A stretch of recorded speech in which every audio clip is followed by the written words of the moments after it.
Privacy begins with the operating system. Hi everyone, Leo Notenboom here for askleo.com. It's one of those things that we talk about a lot, privacy across a wide variety of systems and services and all these different things we're using with technology today. When Windows 10 was released, what is it, over 5-6 years ago now? There was a big brouhaha about the default privacy settings. Apparently, the original versions not only hid what they were doing or made the defaults really hard to opt out of, but they were sending a lot of information to Microsoft that had people rightfully concerned. What's interesting about this is it highlights just how much trust we're putting into all of the systems and services we're using. And like I said, it starts with the operating system. The operating system, by the nature of the job it's being asked to do, can see everything. When you write a file to disk, it's the operating system that does it. When you send information across the network, the internet or locally, it's the operating system that does it. When you display something on your screen, when you type something on your keyboard, when you move your mouse, when you record your voice, when you play a video, these are all things that are fundamentally done through the operating system. That's its job. But it does mean that the operating system has access to absolutely everything. There's no way around that. That's how it works. And it's something we really don't think about that much until, these privacy debacles happen to hit the headlines. Now, I want to be clear. It's not just Windows. Every operating system you use has exactly the same situation. Be it Macs, be it Linux, be it Android, be it iPhones, the operating systems on these devices are tasked with the job of doing the things you ask them to do. And that means that, they can access all of the information, all of the stuff you're doing. Again, that's their job.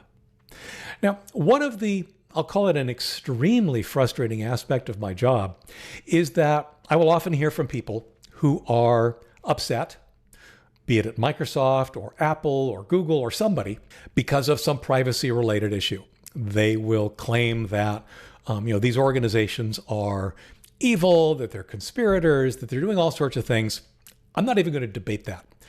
The point is, the reason that it's so frustrating is that I'll hear people complain about Microsoft using Windows and a Microsoft account. I'll hear people complain about Google from a Gmail account. Folks, if the systems bother you that much, why are you using them? Now, indeed, there are situations where you have no choice. Perhaps your school or your work is insisting you use a particular operating system or a particular piece of software that you personally don't agree with. It happens. Why are you using it anywhere else? If you don't like Windows, if you don't trust Microsoft, don't use Microsoft software. Use something else. There are so many alternatives. If you don't like Apple, don't use Apple software. If you don't like Google, don't use Android software. You get the idea here, right? You have so many choices. Again, when you're running Windows, you're trusting Microsoft. When you're running a Mac, you are trusting Apple. On Linux, you're trusting an array of independent developers as well as the sponsor of the particular distribution you happen to be using. When it comes to mobile devices, again, Android and Chrome OS, you're trusting Google. And to some degree, you're trusting everybody that I just mentioned for Linux. In iOS, once again, you're trusting Apple. The pragmatic reality here is that in order to get anything done, to make use of any of this technology, we need to make choices. We need to choose operating systems from vendors that I won't even necessarily say trust, but can at least live with. That's important to understand. If you're not comfortable using software X, then don't use software X. As for me, I run them all, and I'm not concerned. I run Windows, I run a Mac, I run Linux, I run all of these different things. I've got an Android, I've got an iPad that's now running iOS. I'm okay with that. It doesn't bother me. But that's just me. That's my nature. And honestly, it's part of the job.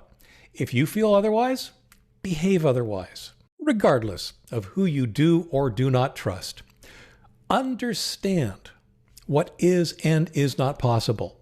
Understand how much you are implicitly trusting the developers and the providers of the software you use. Make intentional decisions and do what makes sense for you. For updates, for comments, for links related to this topic and more, visit askleo.com/26335. I'm Leo Notenboom, and this is askleo.com. Thanks for watching.